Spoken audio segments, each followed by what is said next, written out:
Hello world!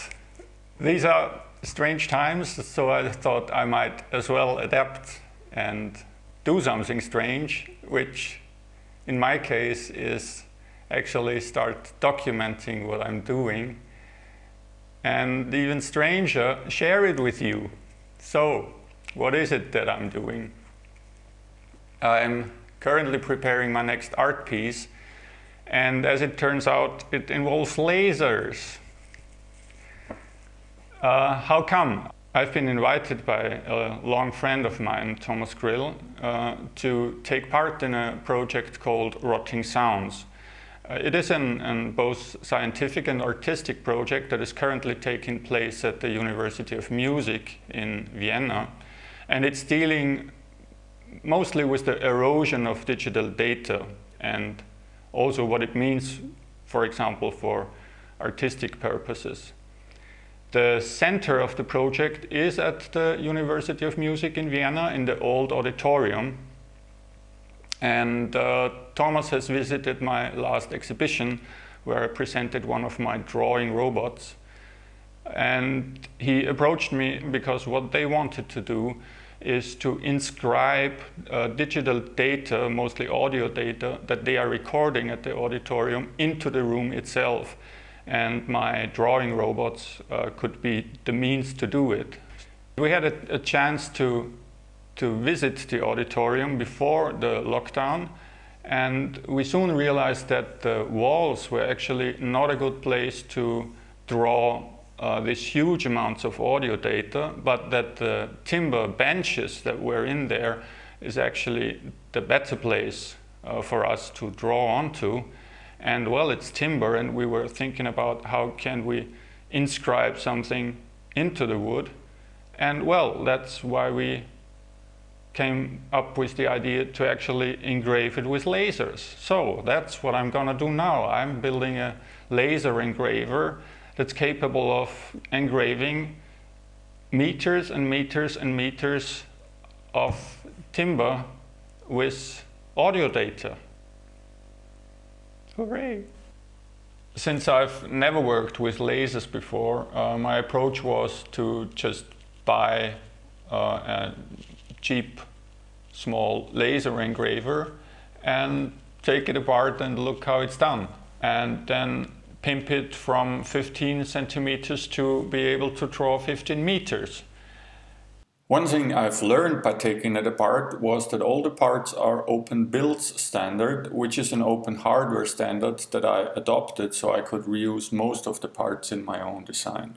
The two areas that I did not know much about in the beginning was how can I control the laser intensity with an Arduino, and the second was just the mechanical problem of making a laser engraver that's capable of going 15 meters and being easy to transport and being easy to transfer from one row of benches to the next, because the radii of the benches are different in each row. So this is actually the only plan I had. I took a few measurements the first time we were visiting, and after that I never had the chance to go in there again because the university was closed. So this was all the measurements I had.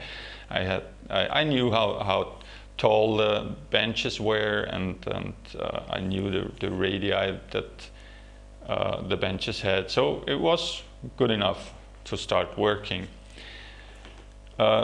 These are some early drawings where I tried to figure out how can I mount the stepper motors to a system that can crawl along the benches with an arm that is hanging down. And I then fooled around with the idea of having a guiding system with wheels that are showing down, and the thing actually rolling along like a caterpillar with the timing belt just laying flat on the surface.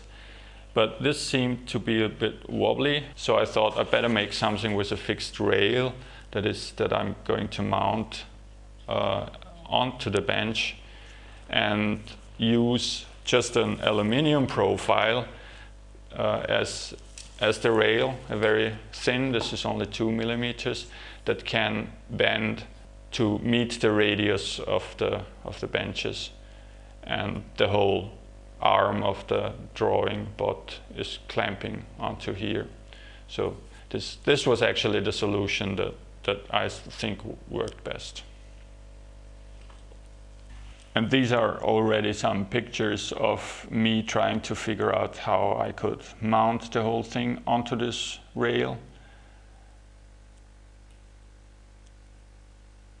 And this is already a working prototype where the timing belt is wrapping around the stepper motor and the thing already is gliding on this aluminium profile. So with the mechanical problem solved, let's have a look at the laser. I knew from the manufacturer homepage that the laser is driven with 12 volts and controlled with a pulse width signal that has a frequency of 20 kHz and a voltage of 3.3 volts. The Arduino default pulse width signal is 5 volts with 1 kHz, so we have to take care of that. I attached both the laser and the Arduino to the 12 volt power source and hooked a variable resistor between the 5 volt output of the Arduino and its ground, so I can grab the reduced voltage from the resistor and attach it to the laser. Changing the pulse frequency of the Arduino seems pretty complicated at first glance. You have to manipulate the Arduino internal timers and their associated output compare registers. But luckily there is a library that does all the heavy lifting. I put the link in the description. So what we do is to import the library, initialize it in the setup function and set our desired pulse frequency.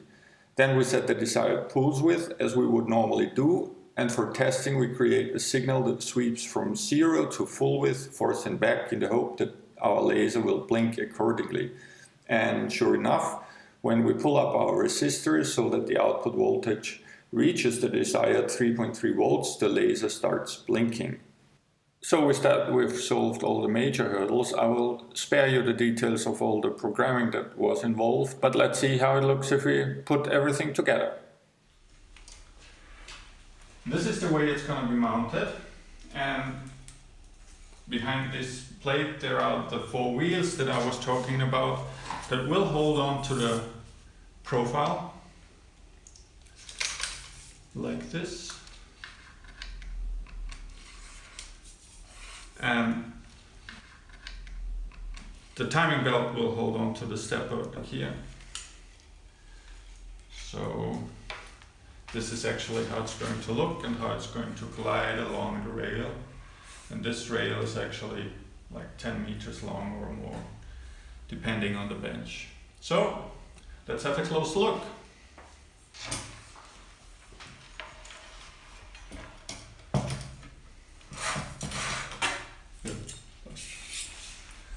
We have one Raspberry Pi that is holding all the pictures and is controlling the whole movement. We have the Arduino that holds a CNC shield with silent stepper drivers. I can highly recommend using this. Link is in the description, because if you don't use this silent stepper drivers, your stepper motors may actually squeak loudly when engaged, which is super annoying, and I've heard that already. There's only one cable going here, which is the power supply, 12 volts, and I use a small converter to convert the 12 volts to the 5 volts needed by the Raspberry Pi.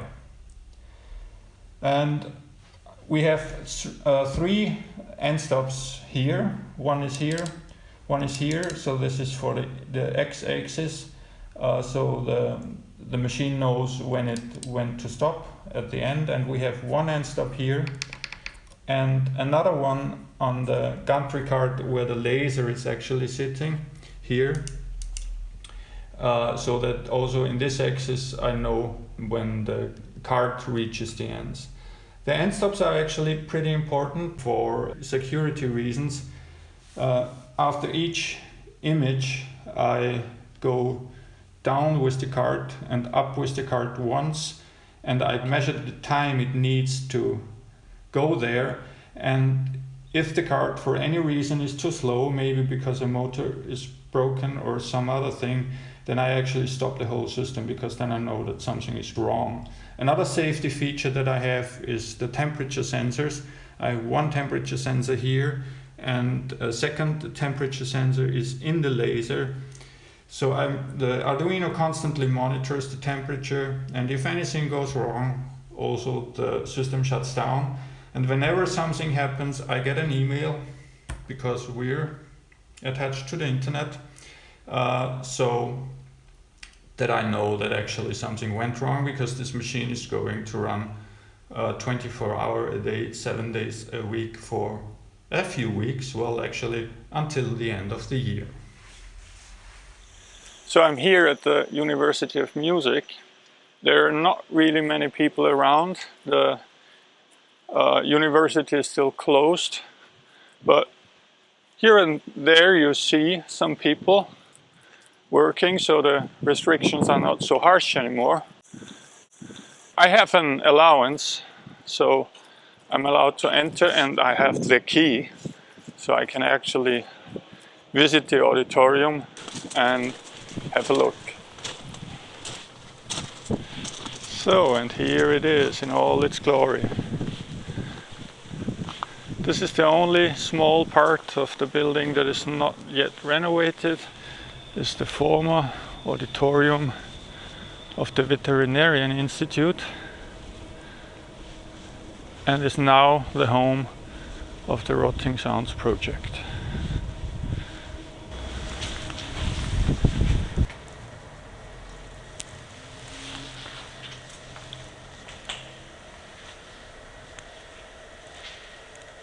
There are already quite a few sound installations going on in here. The two speakers are a work by Thomas Grill, Mutual Understanding. The horn speakers have a speech synthesis and an artificial brain attached to them. And they're in an ongoing dialogue trying to learn to maximize the beauty of their language they both develop. For an in-depth information about the project itself and all the installations, I highly recommend a visit to rottingsounds.org. You can listen to a live stream of the auditorium itself and to the ever-growing archive of Rotting Sounds. So I guess this is it. This is the big day. What you see behind me are all the planks, or part of the planks, that we are going to cover. The rail is already mounted and the bot is hanging in there. I'm going to start with a few test drawings just to test the speed and the intensity of the laser. But if everything works out fine, we're going to start tomorrow or the day after tomorrow. And then the bot is on his own for the next weeks and months. Well, we wish him luck.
So I hope you liked my little presentation of the ongoing work that I'm involved in.